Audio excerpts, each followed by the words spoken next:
Aggression एक ऐसी feeling है जो हर इंसान को कभी ना कभी होती है लाइफ में, और व्यक्ति एग्रेसिव बिहेव कर जाता है दूसरों के साथ। लेकिन ये एग्रेशन जो एक फीलिंग है जो जमा हो जाती है अलग अलग परिस्थितियों के कारण व्यक्ति के मन में, और फाइनली वो एक्सप्लोड होती है और व्यक्ति ऐसा एग्रेसिव बिहेवियर करता है।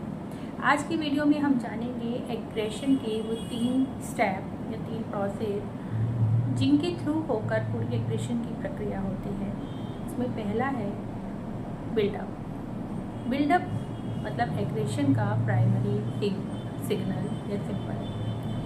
इस स्टेज में व्यक्ति को ऐसा लगने लगता है कि दूसरे उसको नहीं समझ रहे, उसकी फीलिंग्स की कदर नहीं कर रहे, वो अकेला हो गया है, और उन फीलिंग्स का जो जमाव है वो व्यक्ति के मन में होता जाता है, क्योंकि व्यक्ति किसी से कह नहीं रहा, अपनी फीलिंग्स को कंट्रोल करने का प्रयास कर रहा है, और इस कंट्रोल करने की चाह में वो अंदर अंदर टूटने लगता है।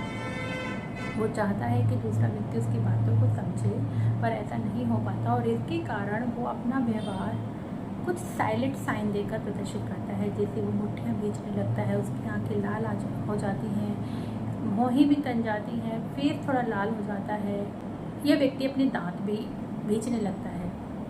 ये एक ऐसी स्टेज है जहाँ पर अगर एग्रेशन को या व्यक्ति की एंगर वाली स्टेज को समझ लिया जाए और व्यवहार किया जाए, उसको कंट्रोल करने का प्रयास किया जाए, उसकी फीलिंग्स को शेयर करने का उसको मौका दिया जाए, तो एग्रेशन जो है उस पर कंट्रोल पाया जा सकता है।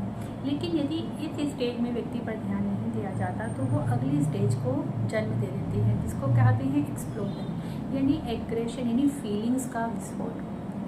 पहली स्टेज में व्यक्ति लंबे समय तक अपनी फीलिंग्स को अपने मन में दबाए हुए है और व्यक्ति अपनी फीलिंग्स को व्यक्त नहीं कर रहा। जब वो बहुत लंबा समय हो जाता है तो अचानक से उसका विस्फोट होता है, और व्यक्ति चाहे वर्बली या नॉन वर्बली, मतलब या तो वो भाषा के रूप में या किसी चीज़ को उठाकर फेंकता है, जोर जोर से चिल्लाने लगता है, दूसरों के लिए गलत शब्द बोलता है, मतलब वो अपनी फीलिंग्स को शो करता है अपने व्यवहार में। जो दिखता है, जो प्रदर्शित होता है, जो उसके लिए समाज के लिए हानिकारक होता है।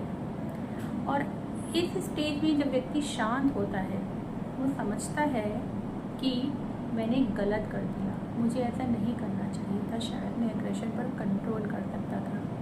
इसी के कारण तीसरी स्टेज व्यक्ति के एग्रेशन की आती है, जो इसको कहते हैं आफ्टरमैथ। यानी जब व्यक्ति ने एग्रेशन शो कर दिया, चीज़ों को उठाकर फेंक दिया, किसी से बात नहीं करी, दूसरों से दूर होने लग गया, तो एज अ रिज़ल्ट उसको पछतावे की फीलिंग होती है। उसको लगता है कि मैंने गलत कर दिया, शायद मैं इसको कंट्रोल कर सकता था, मुझे इसको कंट्रोल करने का प्रयास करना था, और इस वजह से उसका समाज, उसका परिवार, उसके दोस्त उससे दूर होने लगते हैं। वो अपने आप को अकेला पाता है। इस स्टेज में व्यक्ति या तो खुद को दोष देने लगता है या अपनी कमियों को, अपने दोषों को दूसरों पर मढ़ने लगता है। यदि इसी स्टेज में व्यक्ति को सीखने का और आत्मनिरीक्षण का अवसर मिले तो वो अपने एग्रेशन पर कंट्रोल पा सकता है। एग्रेशन एक ऐसी फीलिंग है, ऐसी फीलिंग्स का जमाव है जिनको कंट्रोल किया जा सकता है, लेकिन ज़रूरी है उन स्टेजेस को पहचानना। जितना जल्दी से जल्दी हम व्यक्ति के अंदर उत्पन्न हो रही नेगेटिव फीलिंग्स को समझ लेंगे, उनके रूट कॉजेज़ को समझ लेंगे, उतना ही जल्दी पॉसिबल है कि हम व्यक्ति की एग्रेसिव बिहेवियर पर कंट्रोल ला सकें। पूरा एग्रेशन का जो प्रोसेस है वो व्यक्ति 3 चरणों से होकर गुजरता है। बिल्डअप स्टेज, जिसमें फीलिंग का जमाव होता है और व्यक्ति उसको स्टोर करके रखता रहता है।